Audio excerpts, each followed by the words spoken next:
Hello everyone, I'm Dwight Drummond. Welcome to CBC News Toronto. Baseball fans are waking up to the sounds of "Oh Canada, Go Jays Go" and chants of "We Want It All." Your Toronto Blue Jays will now be playing in the World Series. The Fall Classic is coming north for the first time now in 32 years. The Jays punching their ticket with another big comeback, down 2-0 in the ALCS.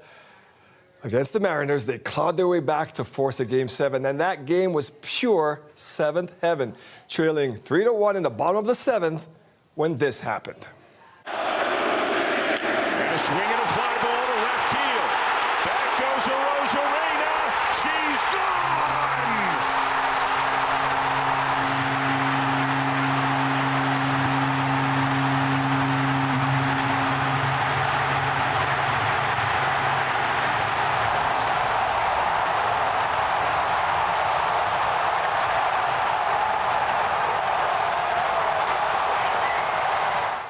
George Springer hits what could be the biggest home run of his career. Move over Joe Carter, move over Jose Bautista.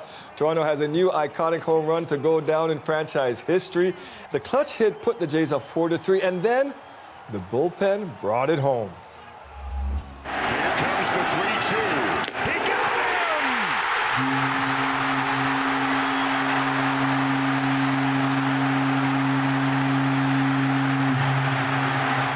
Yeah, they did it. Jeff Hoffman closes it out and the celebration begins. Your Jays get their first American League pennant since '93. Only 6 players on the current active roster were alive when that happened. Greg Ross was at Rogers Center last night. Greg, I'm sure you could feel the stadium shake after that pitch. Take us through it. Just an incredible moment. And really, yeah, I've been in that building for some big moments. That is definitely one of the biggest. You know, I was just listening, my voice still recovering from last night. Dwight, I was just listening to you describe the way they came back in that series, the way they came back in Game 7, which is a perfect representation of what this season has been for this Blue Jay team. 49 come from behind victories, make it 50 after Game 7 last night. Now, I got to give the crowd credit in the building last night. They were never out of this game. They were always there, but there was tension. You could feel the tension going into the bottom of the 7th with the Blue Jays trailing 3-1, and then some life. You get a walk from Addison Barger, and then, of course, you get a single from Isaiah Kiner-Falefa, and then Andreas Jimenez comes up and he lays down a sac bunt to advance the runners, and suddenly you're feeling the crowd come alive, getting into it, feeling like something is happening here in this game. And George Springer, the leadoff hitter and the DH for the Blue Jays, steps up, and you saw the result. You showed that home run. Just an incredible moment for this franchise as he gives the Blue Jays a 4-3 lead, and they would never look back. You know, it's interesting, afterwards, Vladimir Guerrero Jr., who has been a hero himself in these playoffs for the Blue Jays, 6 home runs for Vladimir Guerrero Jr. He was asked about just what it meant to advance to the World Series, and he could barely control his emotions. We do this for the city, man. We do this for y'all. We do this for y'all. 4 more, baby. 4 more. Yeah, 4 more wins is what the Blue Jays will need to win the World Series against the Los Angeles Dodgers. You know, you think about the ups and downs of a series when you fall down 0-2, and then some of the decisions that John Schneider was criticized for, his decisions with his bullpen, like bringing Brendan Little into Game 5 of this series. But I asked him last night, when you win, what happens? He says it all goes away. And he talked about in his press conference about just being able to do this with this team. Besides my wife and kids, this is what I pour my life into. So to be leading the team that's going back to the World Series for the first time in 32 years kind of hits me a little bit. And I couldn't be happier for every single guy on the team and in the clubhouse, not just the players but the staff too. So. Yeah, emotions on the field, emotions in that locker room night, but really last night, but really the emotions out here for these fans. Remember, You mentioned it, Dwight. There are a whole generation of Blue Jay fans who do not know what it feels like to win a World Series, let alone advance to a World Series, and they got to experience that last night. It has been 32 years since the Blue Jays have played in a World Series. Dwight, I know you and I are old enough to remember Yes, 1992 and 1993. Those were amazing years. But for this generation of fans, this is the biggest thing they've ever seen. And many were emotional last night. One of our assignment editors was in the stands last night, and I saw a video of him crying, and that's what it means to these young fans. It's emotional. This is the biggest thing for this team that they've ever seen. So there's only one thing that would top this, Dwight, and that would be winning the World Series. Exactly, and you and I know what that feels like because we were there for those wins, and we hope the city gets to feel that again. Great coverage. We'll bug you later. Thank you, Greg. Now, tickets for Games 1 and 2 of the World Series right here at Rogers Centre are now on sale, as is official Jays merchandise.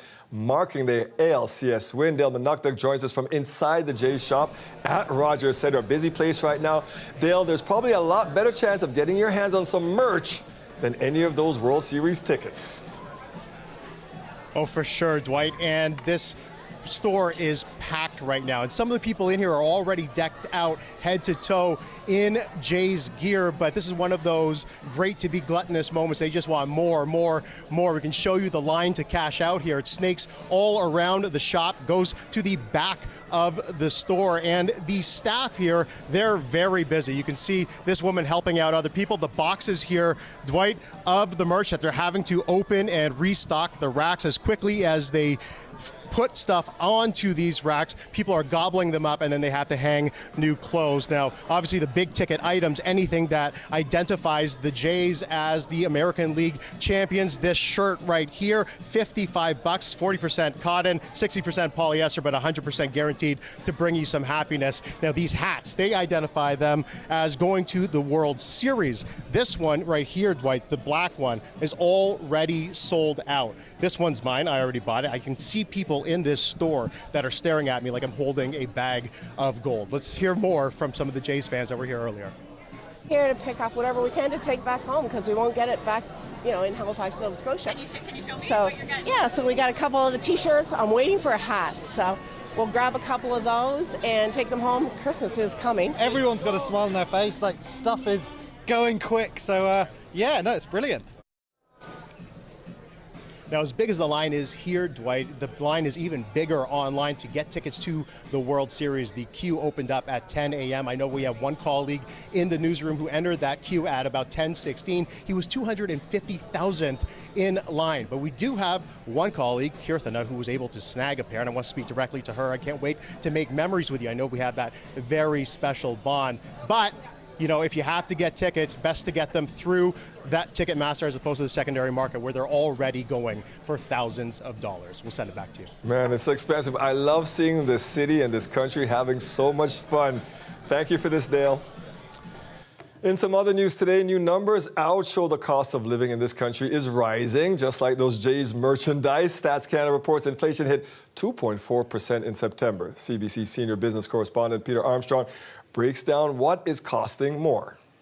Largely, this was pushed by gasoline prices, which is a little counterintuitive, if only because gasoline prices actually fell. They just didn't fall by as much as they had this time a year ago. So that base effect comparing year over year is what's at play. The other big factors, though, are ones that matter the most to Canadians. Rent is up 3.8%. Groceries are up 4%. Food in restaurants is up 3.3%. So the things that really hit your pocketbook are showing up in these numbers. So you combine that all, you've got it being a little unexpected, you've got it pretty broad-based, and you've got it in the exact areas that consumers feel the most. It is certainly not what we were expecting, and it will pose some policy riddles going forward.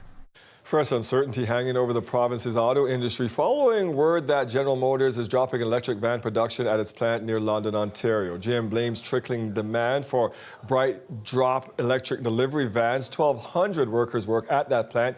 GM said it remains committed to finding meaningful opportunities for the site. The plant had already operated below capacity since 2022, even after taking on a $1 billion government investment. You are watching CBC News Toronto. We'll have more stories from our city when we come back.